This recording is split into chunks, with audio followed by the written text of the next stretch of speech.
Hello, good evening, good morning, good afternoon, whatever time it is for you. Uh, I'm making this video. Uh, God keeps telling me to, and I keep putting it off. I keep not doing it when I should. And I want to honor God. I want to do my best to honor God, and so I'm going to share my testimony. Uh, my testimony is going to be long. There's no way for me to sum it up in a quick version. So if you're ready for a rather long video, get comfy and please know that I'm sharing all of these things, which some of it's going to probably sound really upsetting in some ways. I want you to know that I'm sharing this because I want whoever sees this to know that I was saved from all of this. God saved me from all of this, and that's obviously the overall message of this video. So I'm going to start with my childhood. My early childhood was shaky. That's the best way I can put it. My mom and dad were not together. It was a broken home. My dad had me majority of the time, and my mother was in my life when she wanted to be. I saw her sometimes, and then I wouldn't see her for what felt like months. In truth, it's been so long now that I can't actually tell you how long it really was, but that's what it felt like at the time. Um, for whatever circumstances we were facing, more than likely financial, uh, we ended up moving around a lot too, and so I never really stayed in one place for too long. Uh, I would bounce around schools and homes, and I never got rooted anywhere. I never had real long-term friends, and because I was bouncing around so much, I figured why even make the friends?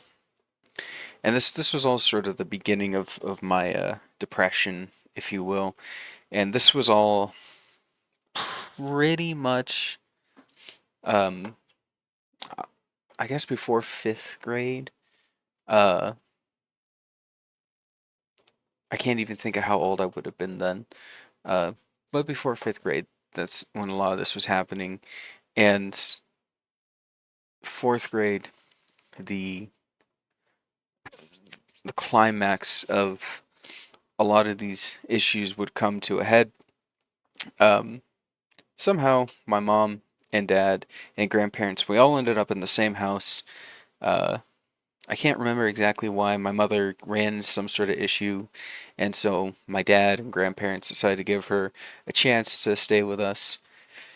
Um, and that was probably the only bit of time that really resembled like a family to me at that age. And she started stealing money, from what I understand, from my grandparents, uh, from my dad. They got into a huge argument, and he kicks her out. She leaves, and I never see her again. I haven't seen my mom since about 2007, 2008, somewhere around then. I don't remember exactly what year. They my grandparents and dad have said 2008. Um, I don't know why I think 2007, but that feels right at times. So, anyways, that's not as important. She leaves, and that was that was sort of the real beginning of my depression, my full withdrawn nature, uh, and this void growing in me, this real empty darkness that was growing in me, and it carried on into school. I didn't care about school at all, um, which no teachers ever picked up on any of the issues I have, from ADHD to uh, the signs of depression to just uh, any of the things I had going on. They didn't pick up on any of it. Obviously it's hard with having so many kids in a classroom, but still, I went to a lot of different schools. None of them picked up on it. And so in some ways that kind of, let me down. It failed me. And I go on to middle school where my dad meets my stepmother. And at this point, I was already dealing with some issues of not understanding why my mother wouldn't talk to me, why she wouldn't come around. So I was developing basically abandonment issues. Uh, and my stepmother comes around, and she's nice at first, for like the first couple months that they're together. We move into an apartment, and she kind of shows her true colors, uh, stealing money, not being caring, and really weaponizing uh, emotions. She hadn't weaponized any of my emotions or feelings or anything like that yet. None of my past traumas. But she had made up some lies about me for things that hadn't happened. Uh, Either because she thought she was getting in trouble for something, or just to deflect the arguments her and my dad were having, to try and get out of the argument. Basically, they break up.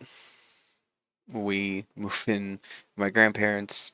Then they start doing this on again, off again thing. Then they end up back together, and that was when it really began. It got really, really bad.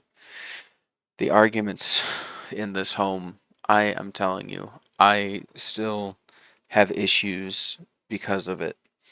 Uh, I have been blessed that the Lord has delivered me from so much, but I still uh, have a trauma response to people arguing or even just being loud. People won't even be arguing, they'll just be a little loud, and it will trigger that in me because of how bad the arguments were in this house. Breaking plates and pictures, screaming in well into the late hours of the night, um, getting stuff deflected to me and my dad, uh, uh, spanking me very badly is what we'll say, because I don't think YouTube would appreciate my crude language. Um, but just a lot of arguing and her kind of weaponizing my issues with abandonment, my issues with my mother not being there, my depression, all of that, just weaponizing it against me, and then doing stuff to get my dad angry at me so he wouldn't be angry at her, and just, it was bad. And this went on from like 2010 to 2013. Uh, it was just a lot of chaos and a lot of these things that no one should be dealing with at that age. If you want more specifics, you can always ask me and I'll tell you. Um, but that's basically what it was. It was a lot of arguing. I wasn't getting any help that I needed. I probably should have been in any sort of therapy, but I more than likely should have had someone who could have taken me to the Lord at that time. But I know it's all in the Lord's perfect timing. So, uh, anyways, I'm not getting the help, and I start self harming. I start cutting myself. I start burning myself. Um, I started bottling up everything inside because my stepmother would shame me for crying. Uh, so I was bottling everything up, and it was just coming out as anger. Um, Obviously, self harming is not good, and it's not something that you can easily hide. Uh, so I'd get in trouble for that. There'd be a lot of arguments with me over that I was doing that. And if I couldn't get my hands on something to harm myself, I started now looking at porn. I started watching porn. I started using that as my escape, basically. to shut things out. And like I said, from 2010 to 2013, this would be going on. Uh, might I add, with my stepbrother and stepsister there as well, they were very much. I feel very sorry for them because they were there while these arguments would happen, and they were also going back and forth between their mother and dad's, and they didn't go along and argued all the time. So it's just they were victims too, and I feel sorry for them. And I mention that because it'll be important later in this testimony. Um, so 2013 comes around.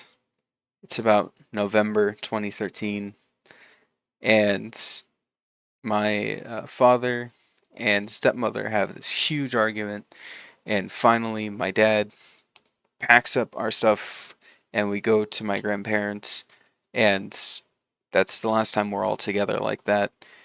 Uh, and they get a divorce.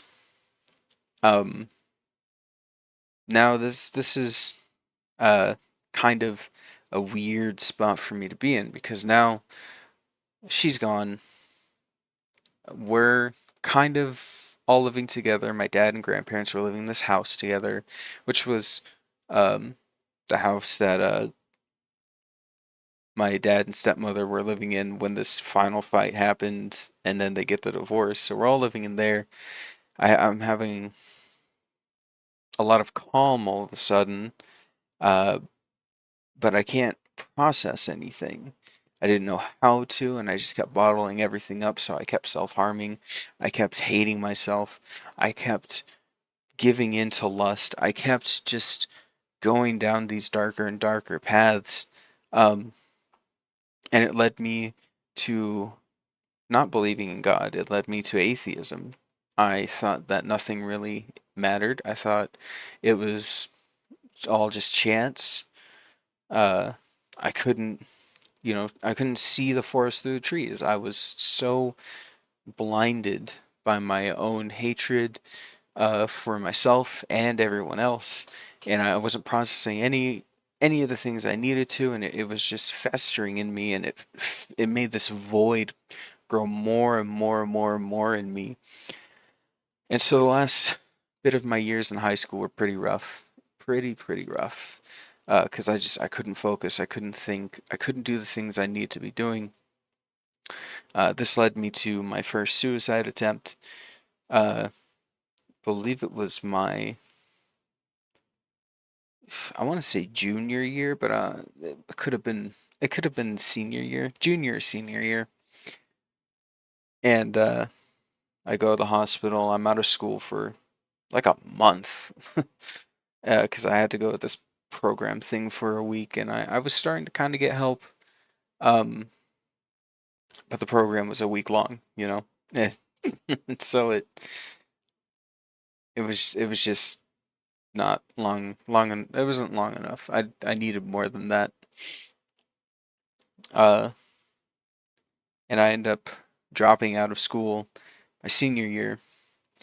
Uh, going and getting my GED and just hopping right into the workforce because I thought that's what I need to do. I just need to start working.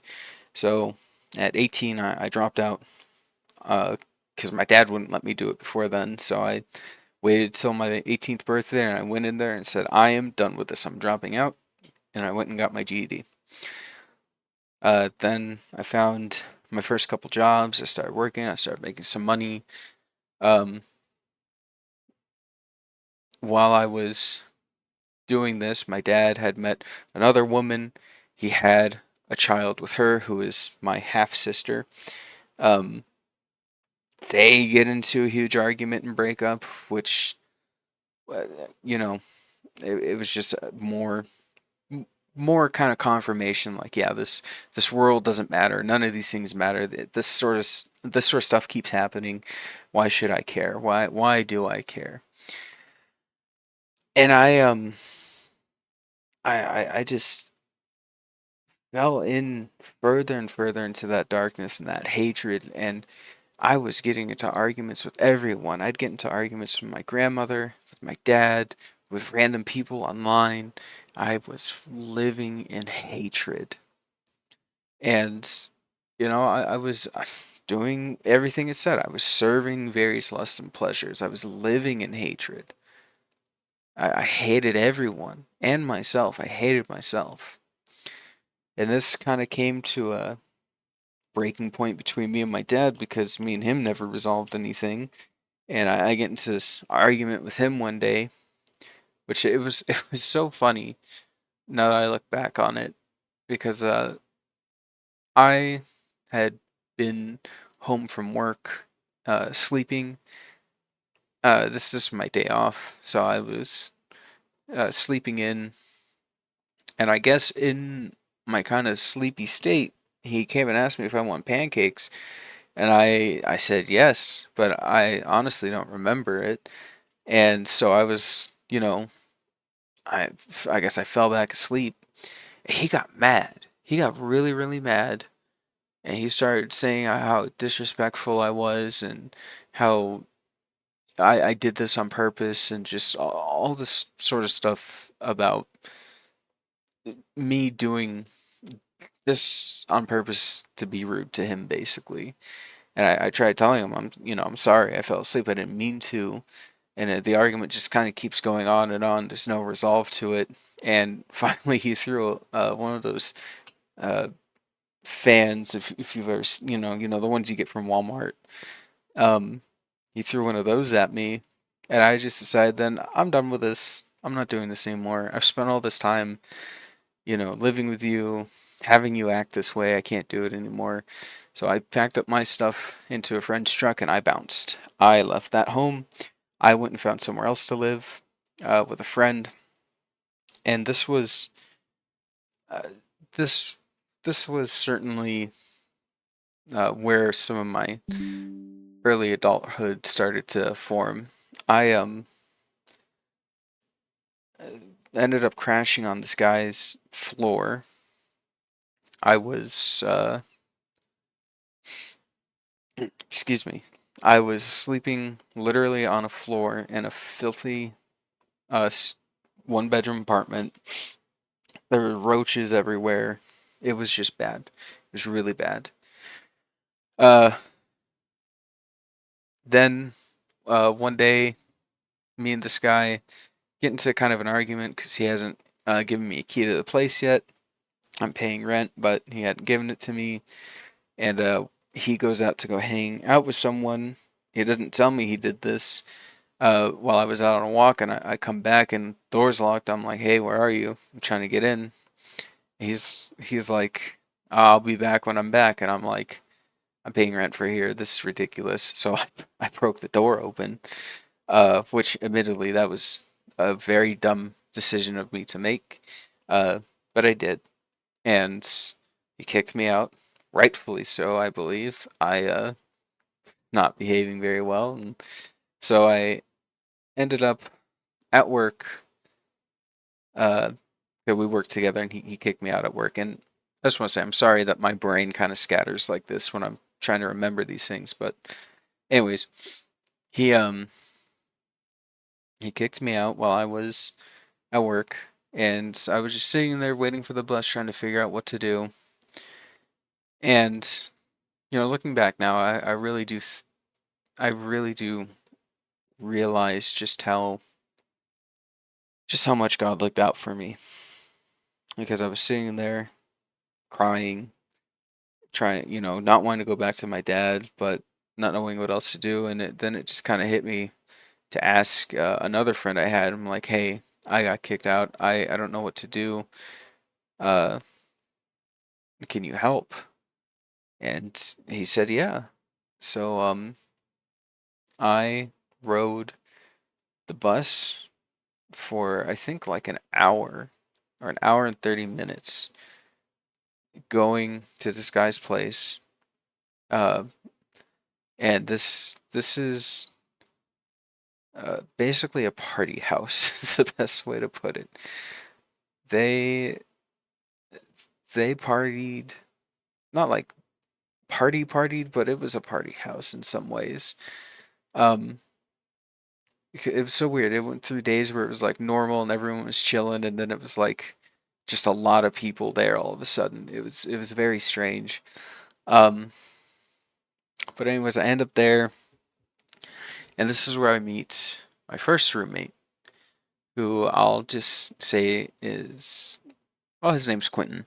Uh, Me and Quentin uh, meet there. We uh, decide we're going to try to be roommates.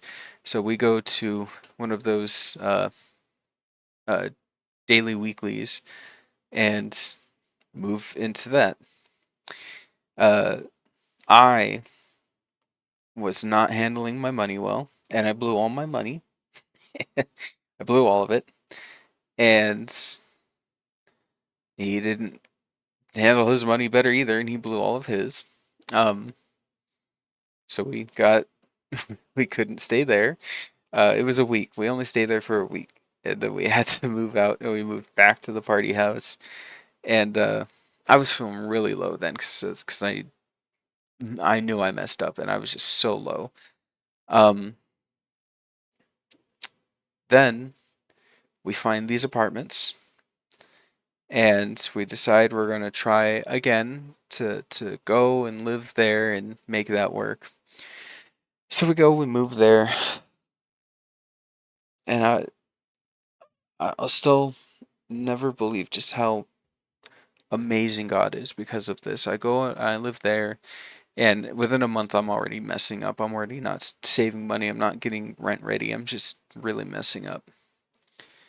And I was coming really close to getting kicked out again, but Quentin found a guy named Lee who is, I don't know, my best friend, my brother, uh, my first mentor in a lot of ways. And he came up to me and he said, I'm going to help you. And he got me to start saving, to start getting things together, to start paying off debts that I had. And things were looking up. Things were really starting to look up. And then in the middle of things like being turned around, Quentin all of a sudden moves in this girl of his, which looking back, me and Lee really should have told him, like, no, she shouldn't live here.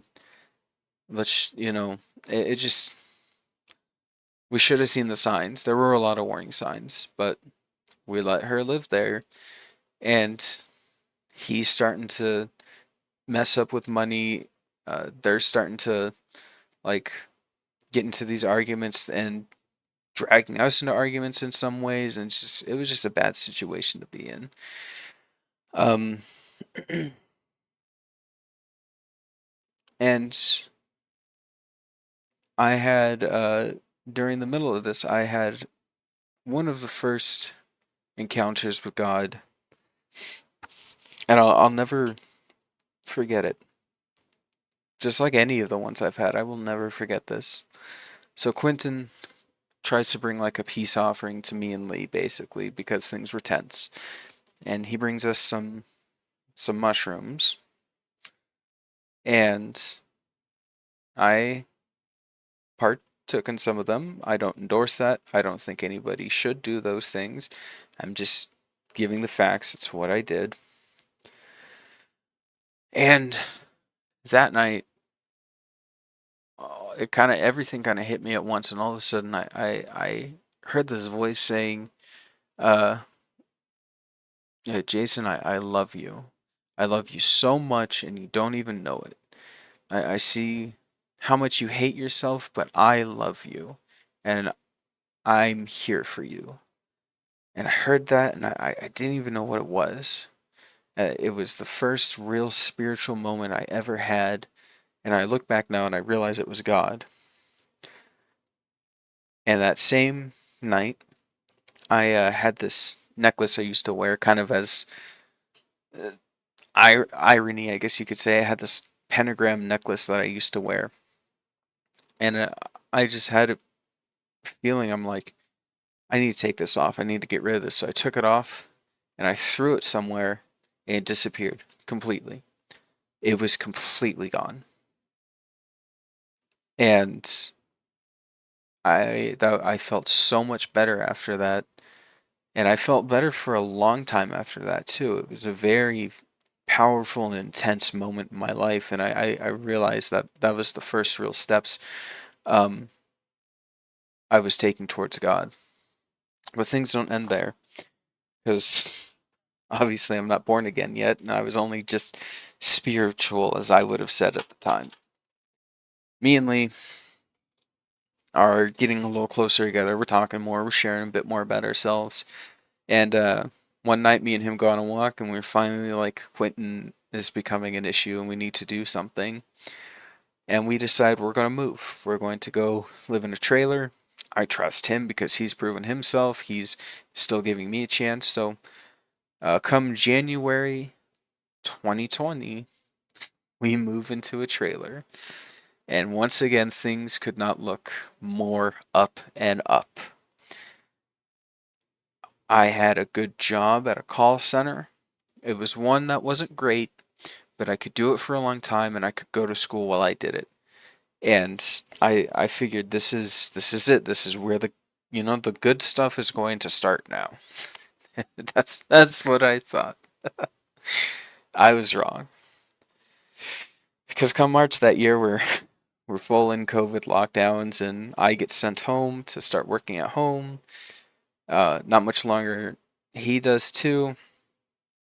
And the world just kind of changed then. And I know a lot of people would say the same, and maybe even some of you feel that too. It's just the world has never been the same since 2020. Things really changed. And since that moment, um, my life has forever changed because I lost that job. They lost the contract, and um, well, I didn't lose that job. I quit from that job. They lost the contract. They tried to move me over to doing insurance for USAA, and uh, I was in the billing side of things, and man, I thought Costco people could be mean sometimes.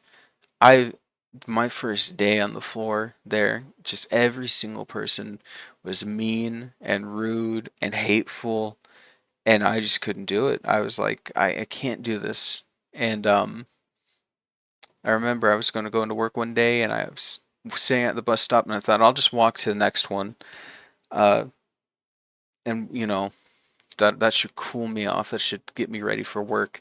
And I ended up walking for about for about an hour, maybe 2 hours, and I just called them and I said I can't do it. I'm quitting, and I quit. And I was never able to get a steady job since then. I kept bouncing from job to job. 2021 was pretty rough. Just long stretches of going to interviews and not quite finding anything or getting callbacks, and then getting a few jobs here and there, um, only to uh, lose them or uh, just be kind of burnt out and exhausted. Which I realize now was my depression. I wasn't tired. I was falling really deeply into my depression because I wasn't doing anything about it. And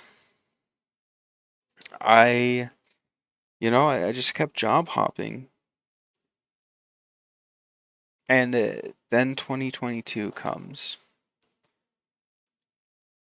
and that's when everything really changed.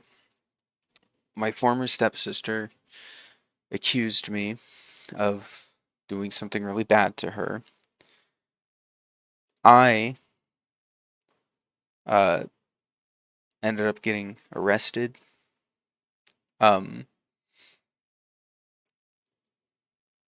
well, let me back up just a bit. Me and Lee ended up having to move out of the trailer because the land got sold, and so we figured we'll go live back with our parents for a bit and then reconvene at some point. And when basically within the month of me going back to live with my dad, uh, I got arrested. Um, I was put on house arrest, and uh, the first week on house arrest, I had uh, I had my first, or I guess my second, really, but this was sort of like really undeniable. Um, 'Cause, you could always say that the mushrooms was just, whatever was happening with my mind. But this was undeniable. It was the first week I was there, and I was laying in bed and finally fell asleep. I had this dream. I was sitting in a room, and I had this paperwork just piled up around me in this room, and I could hear like a clock ticking, and I felt so stressed. I could feel my heart racing. It was just getting worse and worse. I mind you, up to this point, I've had nothing to do with Christianity. I've had no real contact of it outside of some things my grandmother has told me, which was basically just, you know, Jesus and the cross and, some stuff about Christmas. There wasn't much. And so I'm sitting in this room, very stressed, heart racing, and all of a sudden a window opens, and it's this bright white light's coming through. And a white dove comes through and lands in front of me, and all of a sudden I felt all this peace and calm, and I was just feeling like everything was being taken away. And I woke up to a voice saying, "Do what I tell you to do, and you'll be all right." And that's really why the next steps, which not seem uh, may not seem understandable from the outside looking in, but that's why I took the next steps that I did.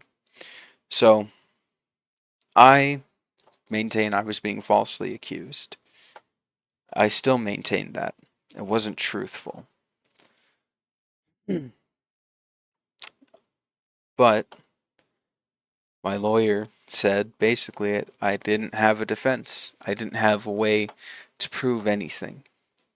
They took a date range between January 1st, 2013 and December 31st, 2014, and he said at some point between those two time frames it happened on one occasion, and I had to prove my innocence, basically prove I didn't do what she's saying I did. And all they were using for proof was she said it happened. That's all they were using. Uh, I was facing possibly life in prison if I went to trial and lost. And so my lawyer said, "You're going to lose this if you take a trial. So take a plea deal." And I went home with that kind of weight on my shoulders. And this was the first real time that I was going, okay, what do I do, God? You spoke to me. You gave me that dream. What do? I don't know what to do. And it took a month before I really came up with an answer. Uh, and finally, it just came to me. Uh, one one day while I was asking him, he said, "Take the plea deal and trust me." I said, "Okay." I don't want to, but okay. So I took it. I took the plea deal. And I I I take it, and then the following year I'm sentenced. I'm put on probation, and part of the probation is that I either have to have a full-time job or volunteer. And this is this is all God's doing, and I know it is. I know he was leading me because I go and I volunteer at this place called Casa de Las, and I meet this guy named Glenn. And the first day I meet him, he's greeting me. He's asking me what side of town I'm on. I tell him, I'm out this way, and he says, "Oh, I live out that way too. Why don't I give you rides?" I told him like I don't have gas money. I can't pay you. He said, "That's not what I said. Do you want rides?" I said, "Sure, I'd appreciate it." And then he took every opportunity he could on those rides to talk to me about God, to talk to me about why I should believe in God and what I should do, what my first step should be. Without asking, he bought me the study Bible that I have, the one that all of you have seen me using. If you go those Bible studies with me, he bought that for me. And I still need to pay him back for that, but he did buy it for me. And he gets me to go to Most Excellent Way. And from there, I make the decision on my own to go to church for the very first time with Pastor Tim. And it was wonderful. I had a great time. I felt awkward, but I also felt really welcomed, and it was really good. And so it wasn't long after I started going that I told Pastor Tim I want to be baptized. And I believe it was near the end of April 20 2024 at this point. Um that I go and I get baptized. Now the night before I'm baptized, I'm laying in my room on the floor looking out the window. And it just had this overwhelming feeling come over me. I've just started saying, Lord, I love you. I love you so much. You're doing so much wonderful things for me. And I just kept saying, I love you, Lord. And while I'm looking out the window, I see this flash of lightning on a clear night. There's no rain or anything, no thunder. It was just a single flash of lightning. And I was stunned. I was really stunned. I kept waiting to hear thunder or rain or something. I never heard it. And then the next day I go and I get baptized. And I just, for I guess a good 2 or 3 weeks after that, I felt so at peace and so close to him, and just everything was feeling amazing. And I get another dream that I kind of have um I think I figured out the meaning of it, but I believe God was showing me what exactly I was dealing with and what exactly I'm fighting against now, and what I'm choosing to be in opposition to and being saved from. And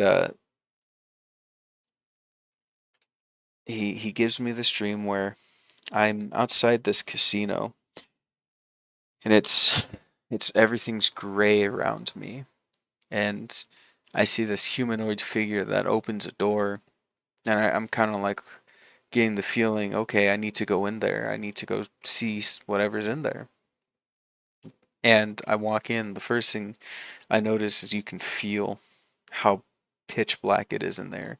You can feel the darkness. It was moving around you and weighing you down. Um, and you couldn't really see in front of you. You could kind of make out lights that were like on the walls or in areas where people were congregating. And so I walk around a bit, and I'm noticing that there's uh, some familiar faces in there. A lot of unfamiliar ones, a lot of people who look like they're, uh, everyday people, to people who look like they're important in some way, to some famous people. Um, I'm not going to name names because I'm not calling anybody out, but that's just what I saw. And when I recognize someone who looks like a famous person to me, I try to ask them, hey, isn't that so and so?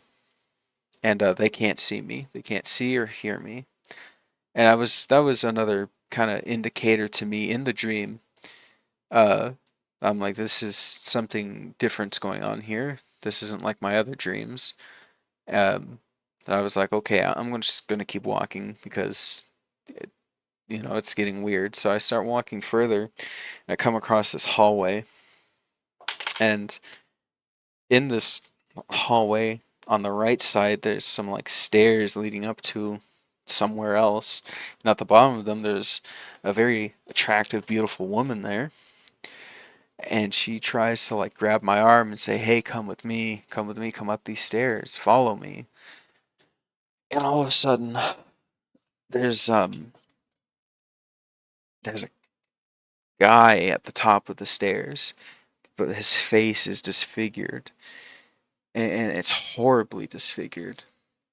It looked human and inhuman at the same time, and it didn't stay still. It kept morphing and changing. It was very, very, very creepy.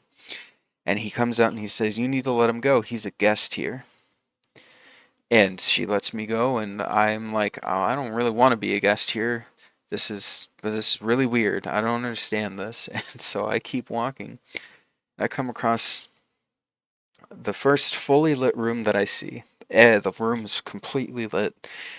It's this big kind of square room, and in the center of it, there is a beautiful naked woman standing there. And she keeps trying uh, to get me to look at her body, and I just kept getting it in my mind, like, no, I need to see her face, I need to see her eyes. I don't know where the thought came from. That's what I thought is I need to see this person's eyes, and I finally am able to kind of break free and look up, and I see her eyes, and they're pitch black. There's they don't look human at all, and she screams at me, and it was loud, and it hurt my ears. It was so loud, and all of a sudden she disappears, and in front of me, I see what looks like a younger child version of me, but my skin's very pale, and it looks like my veins are black, and my eyes are pitch black, and it starts saying like, "Why are you doing this? Why are you throwing me away? Don't you remember when they did this to you?